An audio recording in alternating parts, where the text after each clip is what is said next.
All right, let's dive into one of the most beautiful and important moments in the entire Ramayana, the wedding of Rama and Sita. Now, this wasn't just any royal wedding, it was a truly divine union, an event that was celebrated by everyone from the people on the streets to the gods up in the heavens. So, how does it all kick off? Well, it starts with this booming, triumphant announcement from King Janaka of Mithila. Rama has just done the impossible. He lifted and broke the divine bow of Shiva. I mean, this was a feat no one else could even come close to. And with that one incredible act, he wins Sita's hand, and King Janaka's overjoyed cry just echoes across the entire kingdom. And we're not talking about some quiet, stuffy royal affair here. No way!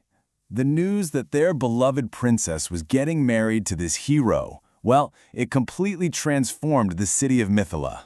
The whole kingdom just explodes in this massive citywide celebration. It was pure joy. I mean, you can just imagine it, can't you? The streets are absolutely covered in these beautiful, fragrant flowers. The sacred sound of conch shells is filling the air, announcing the good news to everyone.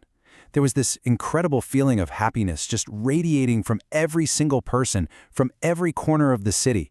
It was a true kingdom-wide party. Okay, so you've got this massive public festival going on, but let's zoom in from all that noise and excitement for a second. Because amidst all the celebration, a much quieter, more personal, and honestly, more profound moment was happening. We're talking about the very first time Rama and Sita meet as a betrothed couple. So here's Rama, this guy who just accomplished an act of superhuman strength, and yet he just stands there, filled with humility. And Sita, a princess with this immense inner strength and virtue, she approaches him with this quiet, powerful grace. And in that moment, their eyes meet. And that's it. A connection is forged that's so deep, so immediate, that words couldn't even begin to describe it. And this is the moment it becomes official. King Janaka, her father, places Sita's hand in Rama's. And his words, you can just feel the emotion. He's not just making a political alliance. He's a father entrusting his entire world, his most precious treasure, to the man he believes is worthy. It's a moment of just immense trust and responsibility. So now we get to the very heart of the wedding itself, the sacred rituals that will bind them together, formally and spiritually, as husband and wife. This is where ancient tradition and divine blessings all come together to make their union sacred in front of both gods and men. First, we hear from Sita, and her vow is just, wow. It's a pledge of complete and total devotion. And that phrase, in this life and beyond, that's the key right there. She's not just committing for this lifetime, she's talking about an eternal bond. It really sets the stage for their entire story together. And Rama's vow was the perfect response, just as powerful. He recognizes her divine nature, calling her daughter of the earth. But, and this is so important, he accepts her as his equal in every virtue. He sees her as a true partner.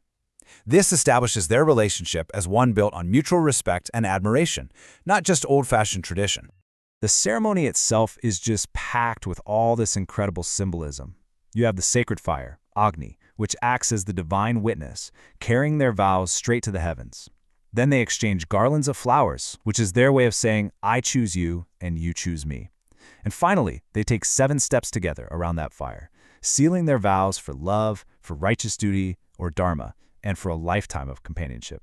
And get this, it's not just a big deal on earth. Up in the heavens, the gods themselves are watching this happen, and they recognize this union for what it really is. They're whispering to each other, look, Vishnu and Lakshmi are together again on earth.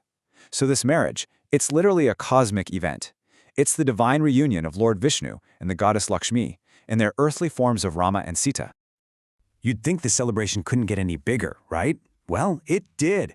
King Janaka is so filled with joy that he suggests making the alliance between their two kingdoms even stronger.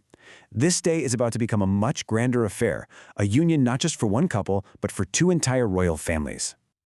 And so, in this beautiful wave of joy, Rama's 3 brothers also get married to Sita's sister and cousins. Bharata marries Mandavi, the fiercely loyal Lakshmana marries Urmila, and Shatrughna marries Shrutkakirti. What started as one wedding has now blossomed into a festival celebrating 4 new unions, binding these 2 great houses together for generations to come. So we've had all of this incredible joy, this picture-perfect celebration. But you know how these great epics go? This kind of pure, unfiltered happiness? Well, it's often the calm before the storm. A shadow is just beginning to creep in at the edges of all this light, hinting at the difficult trials that are waiting for them. Their union was forged in celebration and literally blessed by the gods themselves. But destiny, well, destiny had a very, very different path planned for them. These perfect, joyful moments were really just the start of a long, hard journey. And it really leaves you wondering, doesn't it? What kind of storms could possibly challenge a love so divine?